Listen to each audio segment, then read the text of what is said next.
A little backstory on Martin Truex Jr. before he was paired up with Pearn. Martin Truex Jr. entered the Cup Series driving for DEI, and in his rookie year, he did alright for a rookie. He had 2 top 5s and 5 top 10s in a rather uneventful year for DEI, as it was coming to the end of its tenure as a NASCAR Cup Series team. This was before it was absorbed into Chip Ganassi Racing, and the Wicked Witch, who shall not be named, from the South, was still running the show. And then in 2007, he got his first career Cup win, and he had a rather competitive year, finishing 11th in the final point standings. But then the next 2 years, he kind of struggled, first going from DEI and then transitioning to Michael Waltrip Racing. And then, as the years went on, his results kind of built up and up as he was re-getting his ground and relearning all the basics and everything, after switching to a new team and a relatively new manufacturer in NASCAR. And then, in 2012, he made some decent ground. He had 19 top 10s, which was by far the most in his Cup Series career.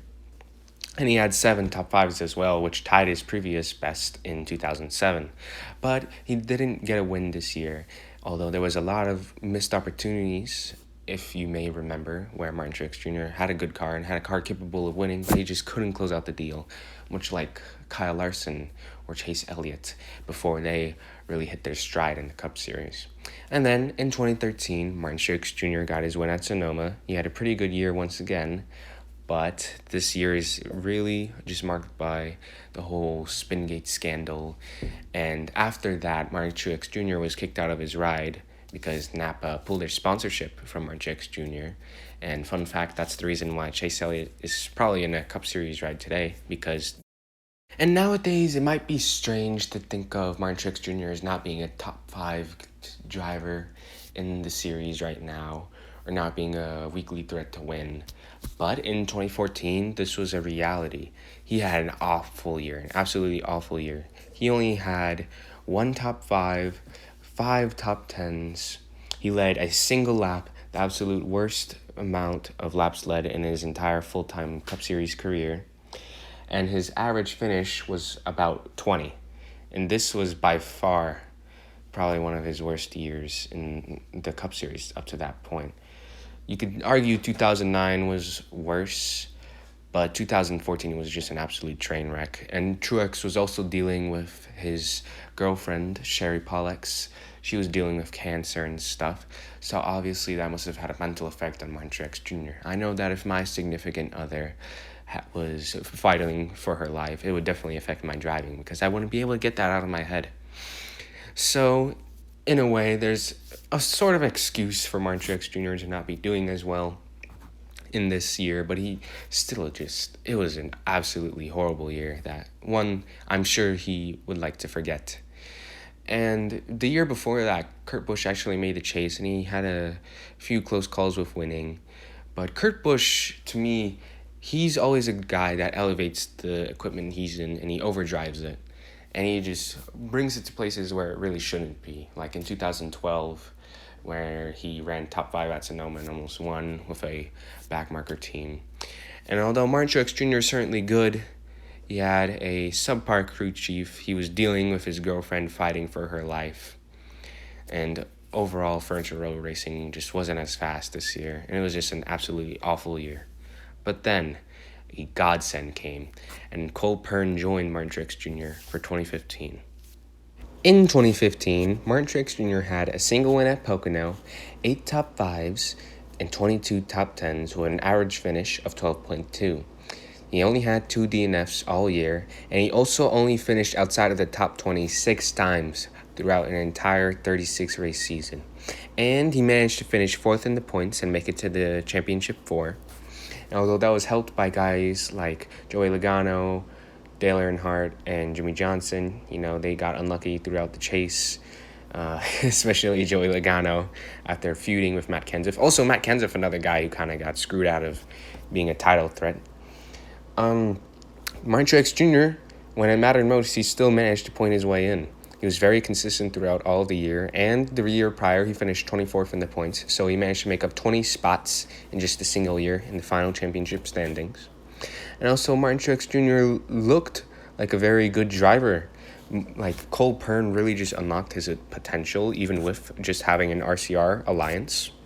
People forget that before Furniture Row Racing had that alliance with Joe Gibbs, that they were aligned with Richard Childress Racing. And honestly, this year was a very good year for them, for their standards. They were probably not as good as RCR, yet they still managed to make it to the Championship 4, fighting with a Hendrick car, a de facto Hendrick car in Stewart House Racing, and a Joe Gibbs car. They were fighting up there with the big boys, kind of like the underdog. And that's just something that I find so incredible, that Cole Pearn managed to turn their season around from being an absolute shit one to being perhaps one of the best small team operations in NASCAR history, in my opinion at least. In 2016, Martin Truex Jr. recorded 4 wins, 8 top 5s, 17 top 10s, and had an average finish of 13.9. Of course, in 2016, Martin Truex Jr. and Furniture Row Racing, they switched over to Toyota because of their alliance with Joe Gibbs Racing, and they became one of the cheating Yoders, or they joined the dark side, or whatever else old people on Facebook wanted to say about Toyota's involvement in NASCAR. But this is definitely a step that built a foundation for this team, Martin Truex Jr. becoming a consistent title contender in the next years to come. And with Cole Pearn getting top-of-the-line equipment, this would definitely allow him to, build the best cars that he can. And this is also the year that Martin Truex Jr. absolutely dominated the Coca-Cola 600, where he led 392 out of 400 laps, which is something that you feel like you would hear coming from NASCAR in the 1960s when Richard Petty, he won 10 races in a row and something like 28 races out of 72, some crazy stat lines there. It's just something so unheard of to think about in the modern era. A guy leading well over 90% of a race and only not leading a race for 8 laps just because of pit cycling and such. That's just insane to think about. This race was also pretty much a foreshadowing of the 2017 season to come for Martin Truex Jr., where he absolutely curb stomped the competition once again. And although Martin Truex Jr. only ended up finishing 11th in the final point standings, to me he was a title contender all year, along with a few other drivers like Kyle Busch, Joey Logano, Brad Keselowski, and Kevin Harvick. 2016 was just an oddly competitive year. It's what the low downforce and high horsepower package can be for NASCAR when there's a lot of teams that are close together with their levels of engineering and such, and so the field is relatively even and there's a lot of parity, and that's good for the sport because in 2016 you don't really think of anybody dominating. It's just a very open year, in my opinion. And now we get to 2017, where Martin Truex Jr. and Furniture Row Racing absolutely curb stomped the entire field this year. He had 8 wins, 19 top 5s, 26 top 10s, and an average finish of 9.4, and also had 2,253 laps led. This year was just a masterclass by Martin Truex Jr. He was by far the most dominant driver that year, the most deserving driver that year of the championship. And it's still mind-boggling to think about. Joe Gibbs Racing themselves, Kyle Busch only had 5 wins. Denny Hamlin had 2 to 3. Matt Kenseth had 1. Joe Gibbs Racing's barely had as many wins as Martin Truex Jr. did. And they're a team with 4 top-tier cars. And probably a top 5 driver at the time. And then Matt Kenseth, a top 10 driver. And Denny Hamlin, of course, another top 10 driver. And then you have a promising rookie, who, although it didn't end up panning out well for Joe Gibbs Racing, he was still, a decent driver. Still, nonetheless, Joe Gibbs Racing barely had as many wins as Martin Truex Jr. alone. That's just mind-boggling to think about. I don't know what kind of tricks Cole Pearn put into the Furniture Row Racing rides that year, but they were just nutty. And I remember he was especially fast on the mile and halves. And this probably could have been another season like Jeff Gordon's in 1998, where he won 13 races and just destroyed the competition. Nobody even came close. And now we get to 2018, where Martin Truex Jr. had 4 wins, 20 top 5s, and 21 top 10s, and with an average finish of 10.7. This was a year where a big three of Kyle Busch, Kevin Harvick, and Martin Truex Jr. Dominated NASCAR.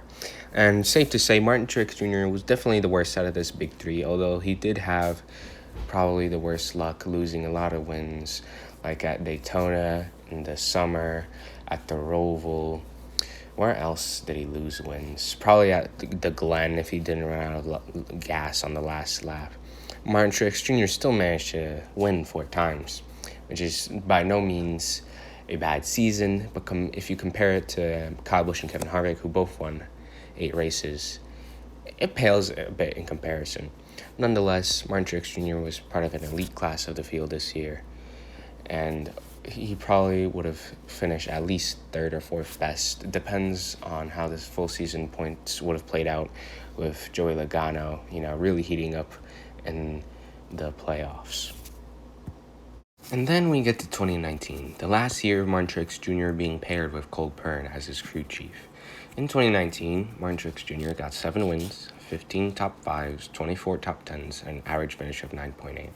2019 was the year where Martin Truex Jr.'s crew, they put the left side tires on the right side of his car and the left side tires on the right side of his car. So that caused an unnecessary pit stop that they had to take on the green. That kind of screwed them out of winning the championship, because track position was so important that race, because it was the first race at Homestead with the low horsepower, high downforce package. And Kyle Busch, once he got out in front when the sun was setting, he just set sail and never looked back.